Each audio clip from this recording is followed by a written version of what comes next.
ሰላም ቤተሰቦች፣ ዛሬ ደግሞ ካስታዌይ በተሰኘው ፊልም የፊልም ሪቪዋችን እንቀጥላለን። ፊልሙን አጠር ባለች መልኩ አዘጋጅቼላችኋለሁ። እስኪ ፊልሙን እንከታተል። ካስታዌይ እንደ አውሮፓውያን አቆጣጠር 2000 ዓመተ ምህረት የወጣ ፊልም ነው። ተማሪዎች በብዛት የሚወዱት ፊልም ነው። የፊልሙ መጀመሪያ የጊዜ ተቆጣጣሪ ህይወት። የፊልሙን ጅምር በፌድ ኤክስ ኩባንያ ውስጥ በጣም ታላቅ የጊዜ ቁጥጥር ባለሙያ የሆነው ቻክ ኖላንድ ወይም ዋና ካራክተሩ ቶም ሃንክስ ላይ ይጀምራል። ቻክ ሰዓት የሚያስተካክል ሰው ነው። በስራ ላይ ትክክል ተግባር እንዲኖር ያግዛል። በግል ህይወቱ ደግሞ በእርግጥ የሚወዳትና ለሚያገባት ባለቤቷ ኬሊ ትባላለች። ህይወቱ ተስፋማ ነው። የሚፈልገውም ቀጣይ ደረጃ ነው፣ ቤተሰብ መጀመር። ነገር ግን አንድ ዕለት ህይወቱ ትውልድ አንድ ግንዛቤ ተለዋዋጭ ነገር እንዲደርስ ተዘጋጅቷል። የአውሮፕላኑ መውደቅ ህይወት በአንድ ትንሽ ሰከንድ ይቀየራል። ፌድኤክስ ተልእኮ ለመፈጸም ቻክ በምሽት ይበራል። ከዚያ ጥቂት ሰዓታት በኋላ የአየር ሁኔታ ይቀየራል። መናወጥ ይበልጥ አውሮፕላኑ በአፍንጫ ውስጥ በማሽሎክ ጭነት እየተወዛወዘ ይወድቃል። ለጊዜ የሚያሽር ድምፅ፣ ብርሃን፣ መብራት፣ የዝናብ ቀስቃሽ እና ታዋቂ የቶም ሃንክስ ጭንቀት እየጨመረ ይታያል። ቻክ በመጨረሻ ሙሉ በሙሉ በባህር ውስጥ ተከሰተ። መጠለያ ምንም ያልቀረ ጸለት ወደ ጨለማ ባህር ይወርዳል።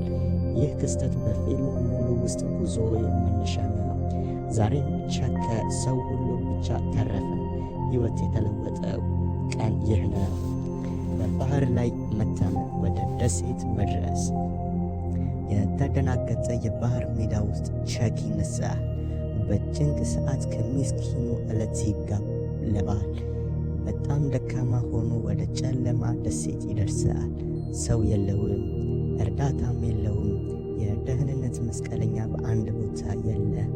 ከተወደቀ ዕቃ ሳጥን ብቻ ይሰጣል። ይህም ለህይወቱ ዋና መሳሪያ ይሆናል። መዳን አልታየም። ብቸኝነት እዚህ ተሰፍኖ ተቀመጠ። ከጥቂት ቀናት በኋላ ቻክ ፈልጎ የመጡ ጀልባዎች እንደሌሉ ያረጋግጣል። ጥሪ እድል የለውም፣ ስልክ የለውም፣ ድምፅ የሚያድን ምንም ነገር አይታየውም።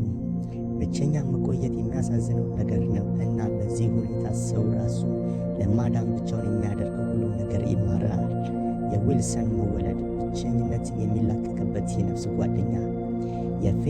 ከፌድ ኤክስ የመጣው የቦል ኳስ እንዲሁም በስሙ የተባለው ዊልሰን ይወለዳል። ቻክ በእርግጥ ወደ ሰው እንደሚናገር ይጀምራል። ብቸኝነትን ለመቋቋም ትኩረትን ለማቆየት ተፈጥሯዊ ጓደኛው ይፈልጋል። ዊልሰን በፊልም ውስጥ ትልቅ ምልክት ነው። ብቸኝነት እንኳን የሚያቀርበው ነፍስ ጓደኝነት። ህይወት የመቆየት ትግል፣ የእሳት መነሳት እስከ አሳ መያዝ።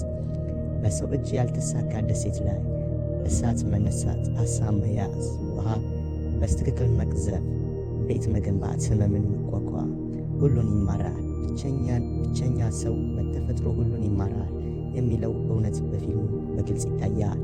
4 ዓመት በደሴቱ የሰው መንፈስ የማይተው ተጽናናት።